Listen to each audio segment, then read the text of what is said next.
My consciousness vibration level doesn't just influence my mood, my health, my longevity, or how many red lights I encounter today. It may also be shaping my past and steering me towards particular positive or negative futures. In other words, I'm not just living in time, I'm sculpting time with the vibrational frequency of every thought, action, and influence I choose to entertain. When I hold a thought, especially one charged with emotion, I'm experiencing much more than a private internal conversation. I'm sending out an energetic broadcast into what quantum physicists call the field of potentials.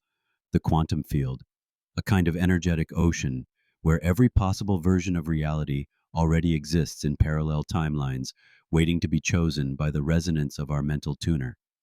I'm not talking about the I think I'll pick up that object mundane type of changing our present, but more the I think I'll flip to a parallel timeline where I'm already holding that object variety. Our focus acts like a tuning fork. When we hold a certain frequency long enough, especially with clarity and emotion, we may start to notice reality bending with a cooperative elegance.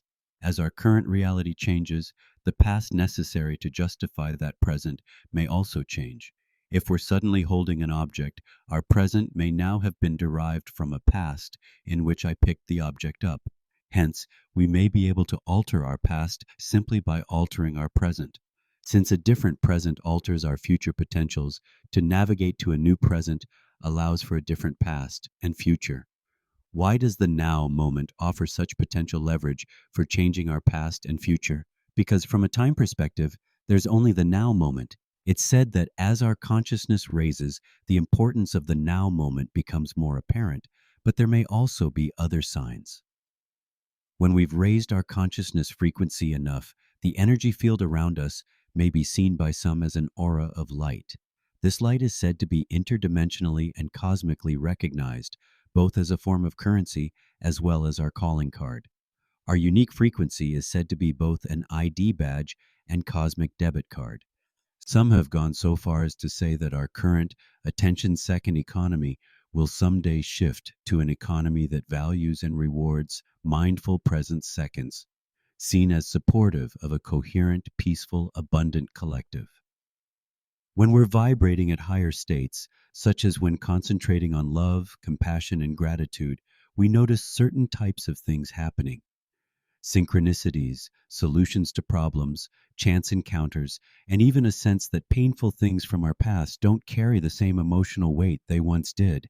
It's as if our frequency sends healing light backward and forward along our current timeline. I emphasize as if, in that the actual mechanism may be more about shifting to a parallel timeline in which that past already carries less emotional weight, as opposed to directly altering our timeline's past.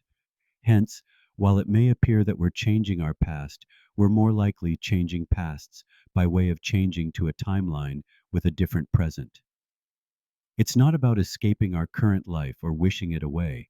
It's about aligning our vibration so that the version of life most aligned with our frequency rises up to meet us. Here's how I do it. I anchor myself in the now.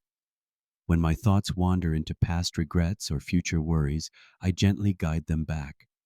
The present moment is where our power resides. Everything but the now moment is like running on battery backup. I think, thank you, God, in the stillness gap between thoughts. Why there? Because that's where a great deal of spiritual gold may be found. When I'm not sure what to do next, I fill my inner and outer realm with gratitude energy and shift to neutral observer mode, which raises my baseline frequency, which makes more options visible. I beam blessings, whether it's to people I love, situations that seem less than ideal, or past versions of myself. I send love and light. I call it beaming them up vibrationally. It feels good and seems to help. I release my grudges like they're toxic weights, because they are. Every time I let one go, I vibrationally float up to a higher neutral buoyancy point. Forgiveness isn't weakness, it's spiritual helium. I try to lead with compassion. It's a magical frequency. It connects us to people, to source, to truth. It dissolves separation and strengthens our intuitive guidance. So, Are we talking about altering our frequency or about altering time? Both. Getting better at noticing and controlling our frequency is how we get better at noticing altered time, whether it seems we had a hand in it or not. Can we heal our past? After a fashion, we can recontextualize it. It's not about erasing an unpleasant occurrence from our past. It's about subtracting emotional charge while adding new light, new compassion, and the wisdom of a zoomed out context. One principle governs all of this, like allows entry to like. We can't receive the radio station we're not tuned to. If we want peace or insight or healing, we have to stop tuning our thoughts to something else. The universe will meet us wherever we are and then invite us higher. Spiritual masters weren't magic. They were mentally balanced, coherent, consistent, and of a high vibration. They knew how to maintain the frequency keys that could open doors. What if our present moment is a tuning dial? What if every compassionate thought we choose is a signal calling in upgraded timelines? What if every thank you we think lands somewhere in the past as balm to a wound? And what if we're far more powerful and far more involved in the unfolding of our reality than we've dared to believe? What will it be? The proceeding was generated by an AI ghostwriter from Bob Cochran's writing and sampled voice. For more information on Bob's first book, Emerging Imaginal You, a time-traveling note to self from the corner of science and spirituality, or his second book, Hyperdimensional You, Surfing the Shift Toward Mastery, check out Clever, the number 2, Wise, that's clevertwise.com. On Facebook, search for hashtag CleverWise. To help this work continue, like and share Bob's YouTube videos, which can be located by searching for @CleverWise. To be notified as new videos become available, click subscribe.